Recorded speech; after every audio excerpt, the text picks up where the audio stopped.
Mesdames, Messieurs, bonsoir.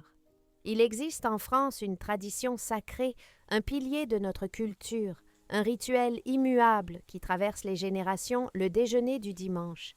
C'est une image d'Épinal, n'est-ce pas? L'odeur du poulet rôti qui s'échappe du four, la nappe blanche brodée sortie de l'armoire, le cliquetis de l'argenterie et le rire des petits enfants qui courent autour de la table. Vu de l'extérieur, c'est le tableau du bonheur parfait. C'est la preuve que la famille, ce noyau dur, résiste à tout. Mais si l'on gratte un peu le vernis, si l'on tend l'oreille, non pas vers ce qui est dit, mais vers ce qui est tu, on découvre parfois des abîmes. On découvre que la table familiale est aussi un théâtre d'ombre où se jouent des pièces cruelles, faites d'hypocrisie de non-dits et de trahison feutrée. Aujourd'hui, la trahison a changé de visage. Elle ne se murmure plus dans les couloirs ou derrière les portes closes. Elle voyage à la vitesse de la lumière silencieuse, invisible dans le creux de nos mains. Elle s'écrit sur des écrans lumineux, ponctués de smileys et d'abréviations. L'histoire de ce soir est celle de Monique, une femme comme il y en a des millions, une mère dévouée, une grand-mère aimante, une femme qui pensait être le cœur de sa famille et qui va découvrir au détour d'une notification qu'elle n'en est plus que la pièce rapportée, l'objet encombrant le problème à régler. C'est l'histoire d'une violence moderne, la violence de l'exclusion numérique. Préparez-vous, car ce qui va se passer autour de cette table du dimanche pourrait bien vous faire regarder vos propres téléphones d'un autre œil. Tout commence donc un dimanche de novembre, dans une belle maison bourgeoise de la banlieue lilloise. C'est la maison de Monique. Une bâtisse en briques rouges, solide, rassurante, entourée d'un jardin où les hortensias commencent à faner sous la brume d'automne. Monique a 70 ans. Elle vit seule ici depuis la mort de son mari Jacques, il y a 4 ans. Cette maison, c'est sa fierté, mais c'est aussi devenu un peu sa prison dorée. C'est grand, c'est vide la semaine, et c'est cher à chauffer. Mais elle y tient. C'est le musée de sa vie. Ce matin-là, Monique est debout depuis 6 heures. Elle a épluché les légumes, elle a préparé sa fameuse blanquette de veau à l'ancienne, celle avec la sauce onctueuse et les petits oignons glacés. Elle a fait une tarte aux pommes. Elle veut que tout soit parfait. Ses 3 enfants viennent déjeuner avec les conjoints et les petits-enfants. C'est rare qu'ils soient tous là en même temps. Monique a mis son chemisier en soie bleue, celui que Jacques aimait tant. Elle s'est parfumée. Elle est heureuse d'un bonheur simple et fragile. Elle ne sait pas encore que ce dimanche sera le dernier de sa vie d'avant. Ils arrivent vers midi. Il y a Sophie, l'aînée, toujours pressée, toujours pendue à son téléphone professionnel. Il y a Marc, le fils cadet, un peu mou, qui suit le mouvement accompagné de sa femme Valérie, une femme au regard acéré qui n'a jamais vraiment aimé la décoration vieillotte de sa belle-mère. Et puis il y a Thomas, le petit dernier, le chouchou, celui à qui Monique a tout passé, et qui arrive avec sa nouvelle compagne. Les embrassades sont rituelles. On se fait la bise, on dit « ça sent bon », on s'assoit.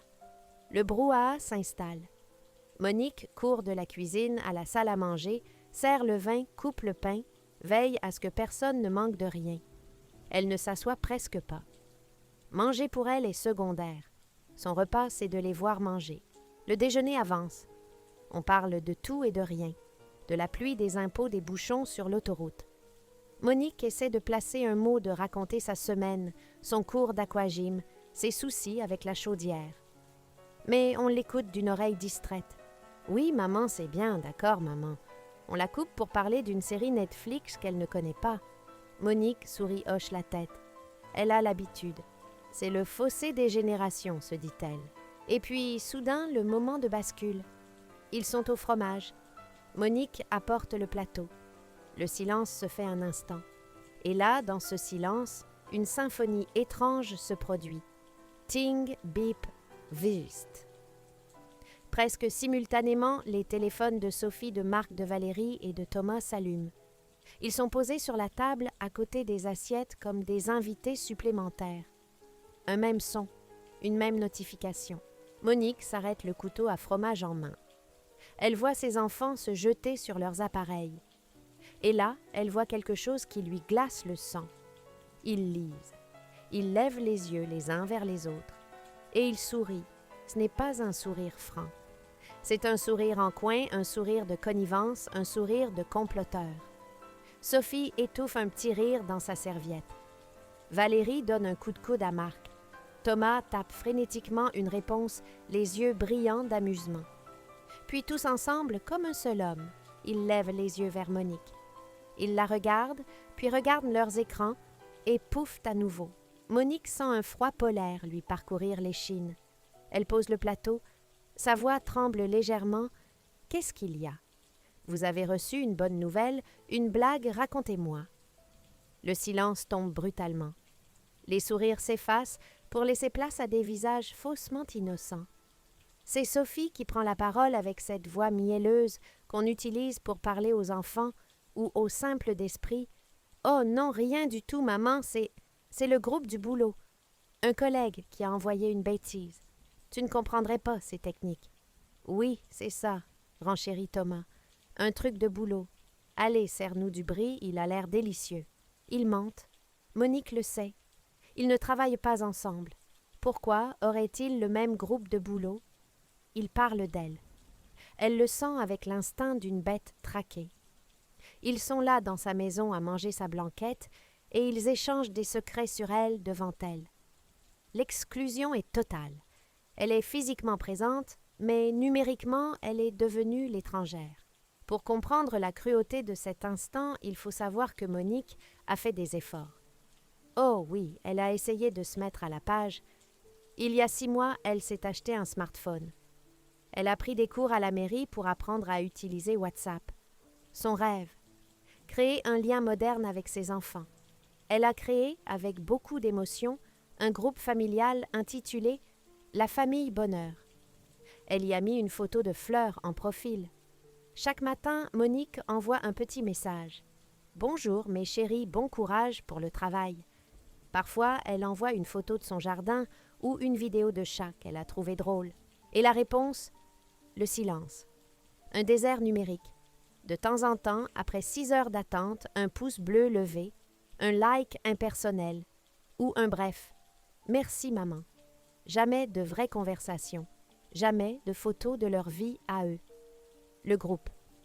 La famille Bonheur est un cimetière où Monique parle toute seule. Elle pensait que c'était normal, que les jeunes sont trop occupés. Ils n'ont pas le temps d'écrire, se disait-elle pour se consoler. Mais ce qu'elle vient de voir à table prouve le contraire. Ils ont le temps.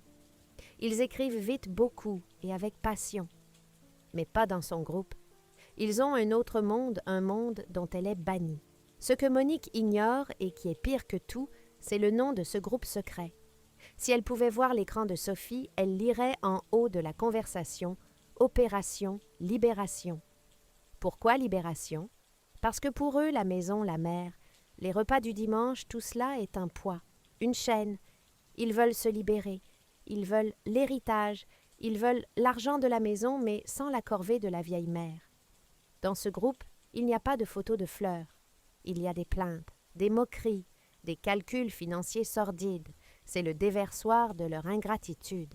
Le repas se termine. On passe au salon pour le café. Monique a le cœur lourd, mais elle continue son service.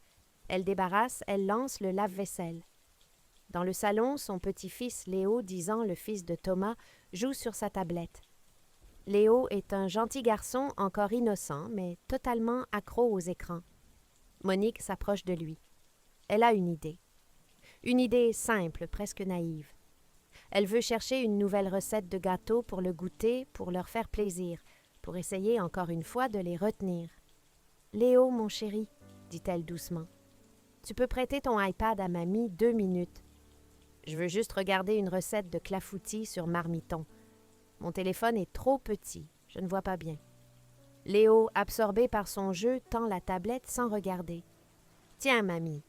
Mais fais gaffe, hein? » Monique prend l'objet précieux. Elle s'assoit dans son fauteuil, un peu à l'écart. Elle met ses lunettes. Ce qu'elle ne sait pas, c'est que la technologie a ses pièges. Léo utilise l'iPad familial. Il est connecté au compte iCloud de son père Thomas. Tout est synchronisé. Les photos, les mails et les messages. Monique ouvre le navigateur Internet. Mais au moment où elle touche l'écran, une bannière apparaît en haut. Une notification. Nouveau message de Sophie dans Opération Libération. Le doigt de Monique reste en suspens. Opération Libération. Qu'est-ce que c'est?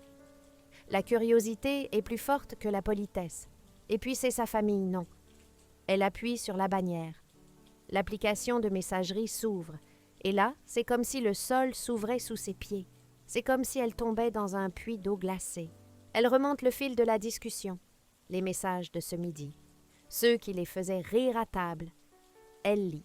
Thomas, 12h30. Putain, encore de la blanquette. Elle sait faire que ça ou quoi? J'en peux plus de sa bouffe grasse. J'ai l'impression d'avaler du cholestérol pur. Valérie, 12h31.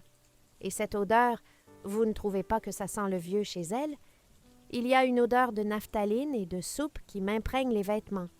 Je vais devoir tout laver en rentrant. Sophie, 12h32. Le pire, c'est quand elle raconte ses histoires de chaudière. Au secours. On s'en fout, maman, si tu savais comme tu es ennuyeuse. Marc, 12h35. Tenez bon, les gars. Pensez à l'objectif. J'ai regardé les prix de l'immobilier dans le quartier. La baraque vaut au moins 600 000 €. Si on arrive à la placer en EHPAD avant Noël, on met en vente en janvier. Thomas, 12h36. Grave. J'ai vu la nouvelle Audi Q7. Il me faut ma part. Faut qu'on accélère le dossier maison de retraite. On lui dit qu'elle perd la tête. Sophie, 12h40. Bonne idée. On va commencer à lui dire qu'elle oublie des trucs. Gaslighting mode activé. Monique arrête de lire. Elle ne peut plus respirer. Sa poitrine la brûle. Il ne parle pas d'une étrangère. Il parle d'elle, de leur mère. Celle qui a changé leur couche, celle qui a payé leurs études, celle qui s'est levée à 6h ce matin pour éplucher des carottes. Odeur de vieux. Ennuyeuse. EHPAD. Audi Q7. Chaque mot est un coup de poignard. Mais le pire, c'est le rire. Cet émoji qui pleure de rire à la fin du message de sa fille. Il rit de sa mort sociale. Il planifie sa fin pour acheter une voiture. Monique lève les yeux. Elle les voit là-bas sur le canapé. Ils boivent son café. Ils mangent ses chocolats. Ils ont l'air si normaux. Des monstres déguisés en enfants modèles. Une larme coule sur sa joue, mais elle l'essuie rageusement. Non. Elle ne pleurera pas. Pas devant eux. La douleur laisse place à autre chose. Une colère froide. Une fureur antique. La colère d'une mère qui réalise qu'elle a nourri des loups. Monique ne fait pas de scandale. Elle ne crie pas. Elle est calme, d'un calme terrifiant. Elle regarde la tablette. Elle sait se servir d'une chose, la capture d'écran. On lui a appris au cours d'informatique. Clic, clic, clic. Elle photographie tout. Les insultes sur la nourriture, les plans pour la maison de retraite, les moqueries sur son odeur. Puis elle se lève. Elle va vers le meuble TV. Il y a quelques années, Thomas lui avait installé un système pour caster des photos sur la grande télévision du salon. Comme ça, tu pourras nous montrer tes photos de vacances. Maman, avait-il dit avec condescendance. Elle n'avait jamais réussi à s'en servir, jusqu'à aujourd'hui. La rage est un excellent professeur. Elle connecte la tablette au réseau de la télévision. « Les enfants !» dit-elle d'une voix forte et claire. Tout le monde se retourne. « Avant le dessert, j'ai une petite surprise pour vous. J'ai préparé un petit montage. Des souvenirs. Je me suis dit que ça nous ferait du bien de regarder un peu la vérité en face. » Sophie sourit indulgente. « Ah, c'est mignon, maman. Tu as scanné des vieux albums. Quelque chose comme ça, » répond Monique. Elle appuie sur le bouton. L'écran géant du salon s'allume. Ce n'est pas une photo de plage des années 80 qui apparaît, c'est la capture d'écran de la conversation de 12h30, en géant, en haute définition. Le texte s'étale sur 65 pouces, putain encore de la blanquette. Elle sait faire que ça ou quoi, silence. Un silence absolu. Un silence de mort. On entend juste le tic-tac de l'horloge comptoise dans l'entrée. Thomas devient blême. Il lâche sa tasse de café qui se renverse sur le tapis, mais personne ne bouge. Monique fait défiler. Image suivante. Et cette odeur, sent le vieux. Je vais devoir tout laver. Valérie porte la main à sa bouche horrifiée. Ses yeux font des allers-retours entre l'écran et Monique. Image suivante. La baraque vaut 600 000 €, si on la place en EHPAD avant Noël. Monique se tient debout à côté de la télévision droite, comme un i tel une procureure présentant les pièces à conviction. Elle ne les regarde pas. Elle regarde l'écran lisant à haute voix les passages les plus cruels. J'ai besoin de ma part pour Lodi Cussel. C'est donc ça que je vaux, Thomas. Une voiture, c'est le prix de mes entrailles. Thomas essaie de parler, mais sa voix s'étrangle. Maman, c'est pas... c'est hors contexte. Hors contexte, coupe Monique cinglante. Gaslighting mode activé. Tu vas m'expliquer le contexte de vouloir rendre ta mère folle, Sophie. Sophie pleure. De honte, de peur, on ne sait pas. Maman, pardonne-nous, on déconne, c'est juste pour rire.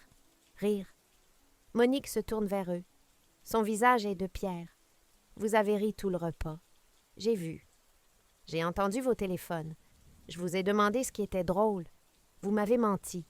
Vous m'avez humilié dans ma propre maison à ma propre table. Elle débranche la tablette et la pose doucement sur la table basse. J'ai passé ma vie à vous protéger, à vous excuser. Ils sont fatigués. Ils ont du stress. Mais non. Vous n'êtes pas fatigués. Vous êtes méchants. Vous êtes ingrats. Et surtout, vous êtes d'une bêtise affligeante. Vous avez laissé le compte ouvert sur l'iPad de mon petit-fils. Monique retire son tablier. Ce tablier à fleurs qu'elle porte depuis 20 ans, ce symbole de son service, de sa servitude volontaire. Elle le plie soigneusement et le pose sur le dossier d'une chaise. Vous parliez de la maison de retraite, de l'EHPAD. C'est une excellente idée, finalement. Ça m'a fait réfléchir. Les enfants relevaient de la tête, un espoir sordide dans les yeux. Va-t-elle accepter « Je vais vendre la maison » annonce Monique. Marc soupire de soulagement. « Maman, c'est la meilleure solution, on va t'aider à gérer l'argent. »« Tais-toi » tonne Monique. « Je n'ai pas fini. » Elle va vers le buffet, ouvre un tiroir et sort un dossier. « J'ai appelé mon notaire ce matin avant que vous n'arriviez. J'avais un pressentiment. Je vais vendre la maison en viager. » Le mot claque comme un coup de fouet. Viager. Le cauchemar des héritiers. Je vais toucher un bouquet conséquent et une rente mensuelle très confortable jusqu'à ma mort. Et comme j'ai l'intention de vivre très vieille, juste pour vous embêter, ça va coûter cher à l'acheteur. Elle regarde Thomas. Pas d'Audi Q7, mon chéri. Pas d'héritage. Plus rien. Elle regarde Sophie. Et je ne vais pas aller en EHPAD. Avec l'argent du bouquet, je vais faire ce que je n'ai jamais fait parce que je m'occupais de vous, je vais voyager. Je vais faire le tour du monde. Je vais aller au Japon, au Pérou, en Australie. Je vais dépenser chaque centime de votre héritage pour mon plaisir. Elle se dirige vers l'entrée en file, son manteau prend son sac à main déjà prêt. Elle avait préparé une petite valise au cas où. L'instinct, sans doute.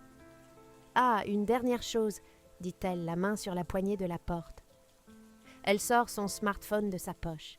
« Le groupe La Famille Bonheur. » Elle tapote sur l'écran.